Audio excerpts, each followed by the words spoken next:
Now that we've looked at the Well of Moses, let's head into the church itself. Well, let's pretend we're walking into the church itself because the artwork that we're going to be looking at was originally inside of the main sanctuary. It's now in the Museum of Dijon in France, but it is the altarpiece that would have been placed in front of the high altar. Okay, so let's go take a look at it. Here we go. So this is the front of the altarpiece, and let's look at the caption here. The artist who did the painted front of the altarpiece was Melchior Bruderlam, and you can see in the title I say it's closed because we're going to look at it when it's open as well. There are two hinges on the sides, and it would be open down the center. The title of this artwork is the Retable de Champmont. Retable is French for a painting or other image that would have been placed on an altar. So it's basically altarpiece of Champmont. Okay? Now, as I said, the artist who painted the Retable de Champmont was Melchior Bruderlam. When we open it, you see that? So we were just looking at the outside panels here. When we open it, we're seeing a sculpted piece that was done by Jacques de Beers. Jacques de Beers is carving out of wood, gilding, and painting this amazing display. He's showing us three scenes from the life of Jesus that are centered around the crucifixion. So we see 1, 2, 3 scenes, and this would have been, oh here, just a detail.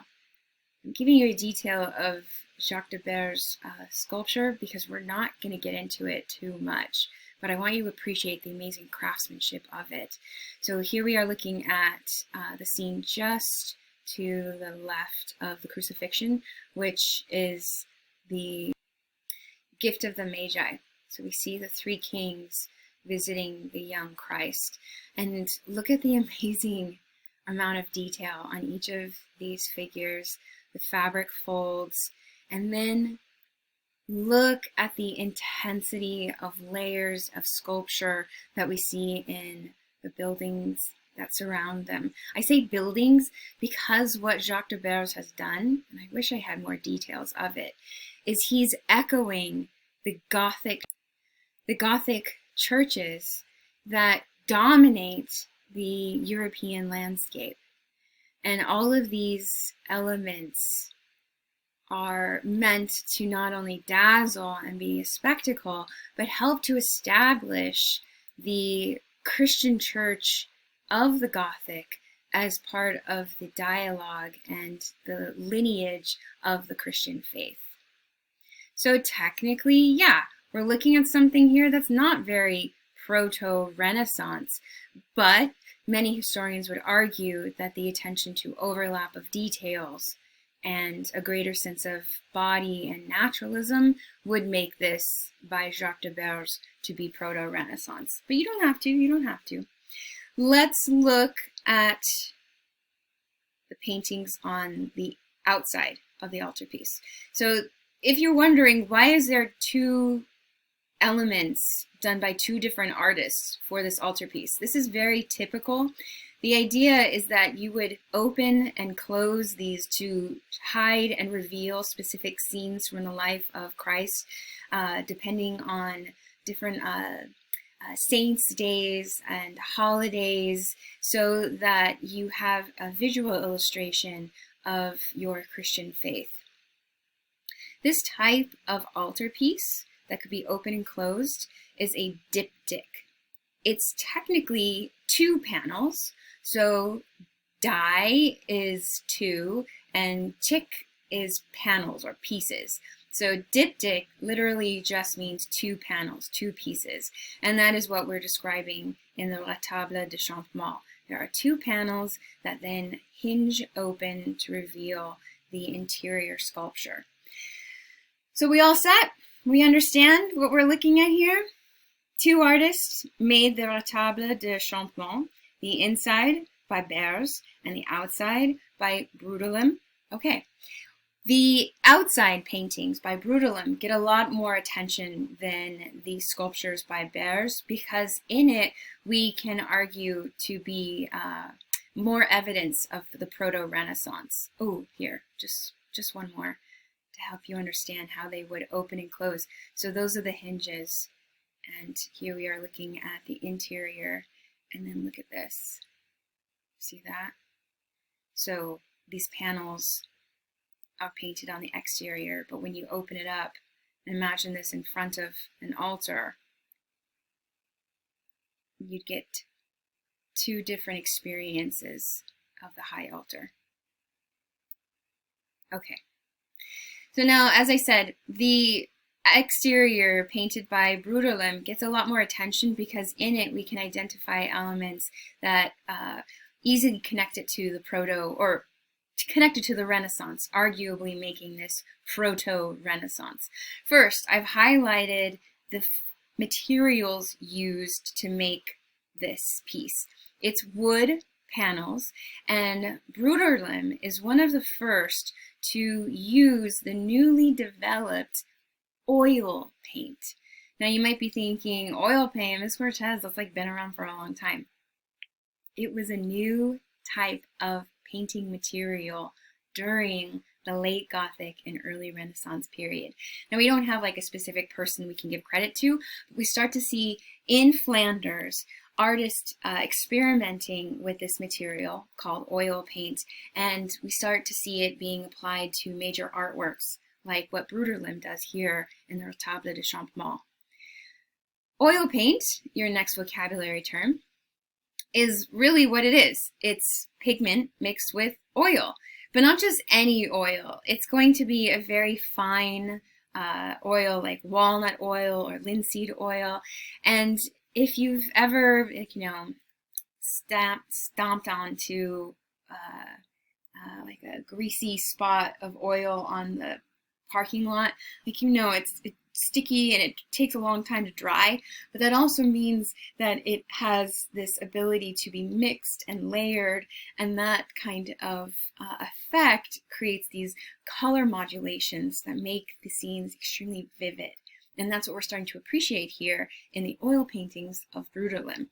Now, I'm going to go ahead and show you a video that shows the benefits of oil paint versus the previous and very traditional paint called tempera. So I'm going to include that below this video, and I want you to watch it, okay? I want you to also understand that oil paint, because it can be applied in thin layers and have this transparency of the oil and the pigment, that light penetrates through oil paint more than it can through tempera, and that creates this gorgeous kind of vivid luminosity. So not only are you getting this vivid modulation of color, but you're also giving this vivid luminous effect when you look at an altarpiece, or when you look at a work of art made with oil paint. Here's our next vocabulary term, continuous narration. Now you might also hear it as continuous narrative. And this is a concept that if you've ever read a comic book, you're very familiar with, because different panels of the comic book will feature the same figures.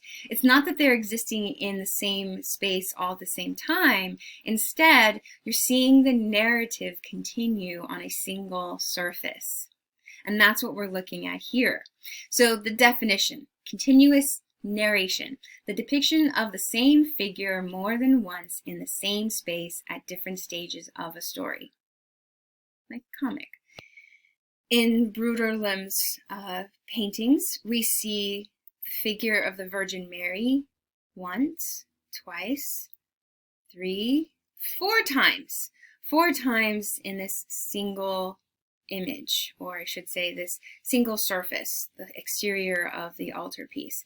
And each of these 4 Marys are part of a different moment in the life of Christ. The first scene, or you could think of it in terms of the comic book panel, the first panel is the Annunciation. This is when the archangel Gabriel comes down from heaven and announces to Mary that she will bear the Son of God. The second scene, we see Mary visiting with her cousin, and this is called the Visitation.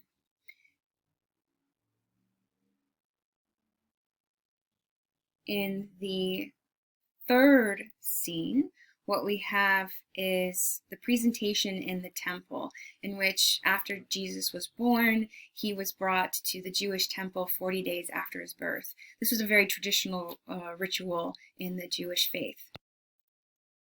Now I say Jewish faith because remember, Jesus is born into the Jewish faith. Christianity comes out of the teachings of Jesus as an adult. The Christian, meaning Jesus Christ faith. So here we are seeing him being presented in the Jewish temple 40 days after his birth. And then the final panel is the flight into Egypt, in which Joseph, Mary, and baby Jesus escape to Egypt after King Herod in Jerusalem hears that there's a newborn king of the Jews, and he's paranoid that this child will threaten his throne, and so he initiates the massacre of the innocents in hopes of killing the child. So we see them escaping for their lives and into Egypt. So in totality, we see Mary 4 times, but this is, your vocabulary term, a continuous narration. So let's now look at these exterior panels in a little bit more detail and understand how they can be interpreted as proto-Renaissance. Let me scroll down. Okay, here we are. So we see these extremely rich colors that can only be captured with the use of oil paint. And then we see the background where we expect the sky to be. We have this gold gilding that creates this flat, lustrous space. And then we have these beautiful craggly mountains and grassy hills and pathways that are on either panel. Look at how Bruderlem captures architecture. We have these hallways and windows, we have these domes, these archways, this elegant stonework and painted ceilings and walls. When we take it all in together or in its totality, it's supposed to be overwhelmingly beautiful. And remember, this is before the invention of electricity. So to light up the interior of the sanctuary and see this altarpiece, you're going to be using candles. You're going to have candlesticks, you're going to have candelabras, you may have oil lamps. And think about those golden flames and how they flicker and dance and move, and the kind of smoke that emits from these burning wicks. And then imagine that gold of the background and the framework, how it would flicker, how it would glitter, and then these figures of these holy figures and these scenes that you hear about in your own Christian faith seem to almost vibrate across the altarpiece. So it has this sense of like a vision, but it also is firmly established in a very naturalistic space with the heavy drapery of the fabric and a more realistic attention to the body. Yes, it can be a little odd, like Bruderlem's attempts at perspective and depth. It's a little jarring, but the attempt is why we would call this proto-Renaissance.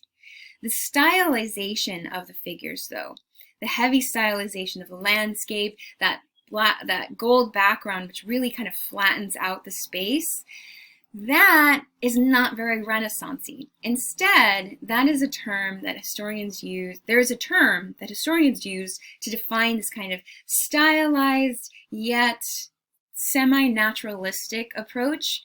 There's proto-Renaissance, but another term you can hear is International Gothic. International Gothic, and I'm not giving you a definition for it, I'm just giving you a heads up.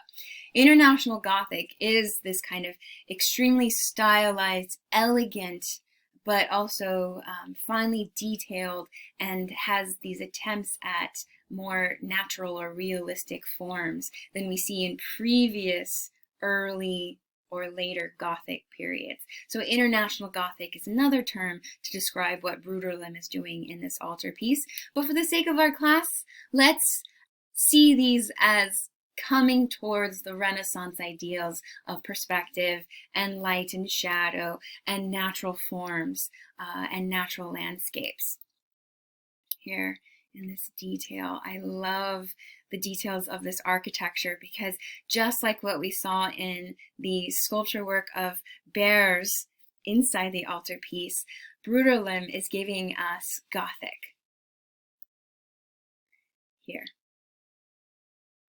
This is a comparison of an actual, a fantastic example of the Gothic. This is Sainte-Chapelle, and it's in Paris. It exists when Bruderlem is painting this for Philip the Bold's altar at Chartreuse de Champmont. And we see these gilded, meaning painted in gold, ribbed groin vaults with a field of blue with gold stars to symbolize heaven. And we see pointed arches, just as we would see in Gothic architecture.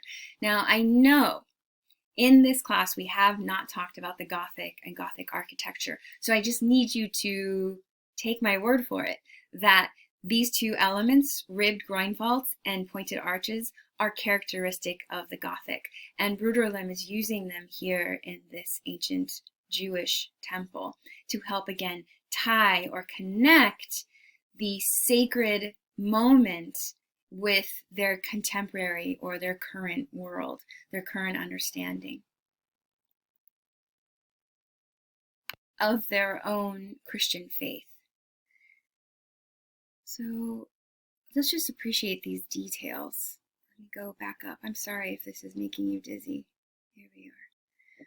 Look at the attention to the body, her arm, the knees, folds, the light and shadow. We would call that chiaroscuro, highlights, midtones, and shadows. Look at this beautiful pull in and fall of the fabric. The way that it pulls around them does give them a sense of weight, of occupying the space.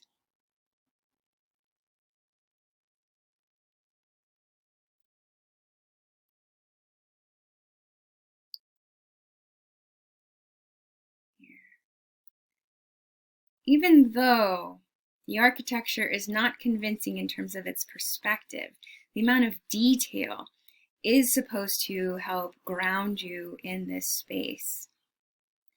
Here in the Annunciation, we see Gabriel, the Archangel Gabriel, coming down to announce to Mary.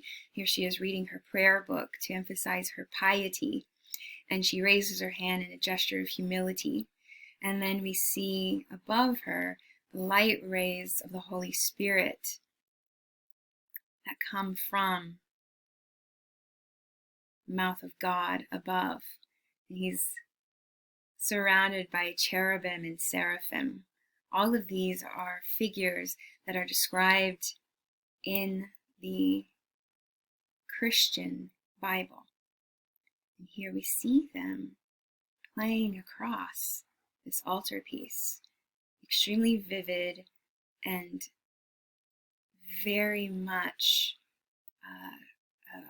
a vision